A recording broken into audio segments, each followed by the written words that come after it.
What's going on? This is Charlie with Straight Up Charlie.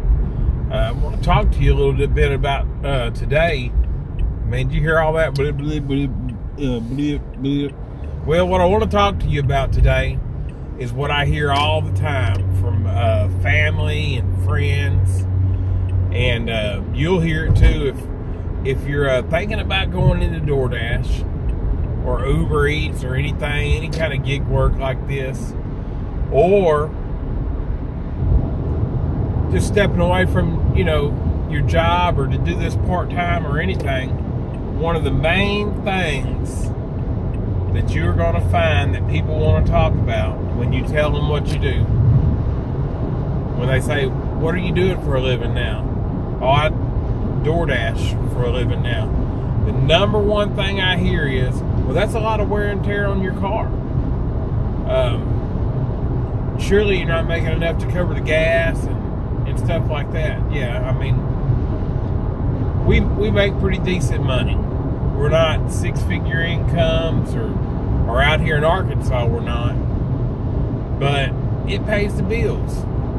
And it's still a lot easier than going in for your basic 9-to-5 jobs. But a lot of times you will get criticism from people about how many miles you put on a car, how much gas you go through. And one thing that I ran into here lately was, because my credit's horrible, I've had a lot of things over the past 5 to 10 years that I made some bad decisions and some bad mistakes. And I held on to some debt that I should have paid off. There's times I had the money to pay it off, and I just made some bad decisions. And then during some hard times, I had a voluntary repossession, meaning I voluntarily took the car back to the dealership where I was buying it from. It was a buy here, pay here. I took it back. After they sold the car, it zeroed out. I didn't have no payments left on it or nothing like that. But a repossession is a repossession. May sound good to say on your credit report, voluntary repossession. But here recently, I went to buy a car. And because of all these mistakes, I couldn't buy one from a car dealership. So what I ended up having to do here in Arkansas, we have this thing called CarMart.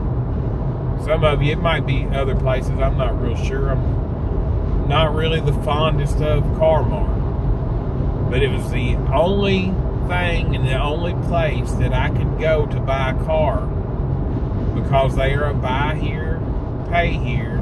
And all the other buy here, pay here's in Arkansas that I tried, with $1,500 cash down, would not sell anybody with an income from a gig work. So I ran into that trouble. And so I'm in the process now of really getting my stuff together and making sure that the next vehicle that I buy will be through a regular car dealership, and hopefully a majority of it will be paid down in cash, and so that the payments won't be that high. Because I don't want, what I'm trying to do is get completely out of debt. No student loans, no nothing. I want to be completely out of debt. And that's the number one thing that you're going to hear when going into DoorDash from a lot of people. Man, you're putting a lot of miles on your car. And I know I am. But the number one thing to me is the freedom behind it.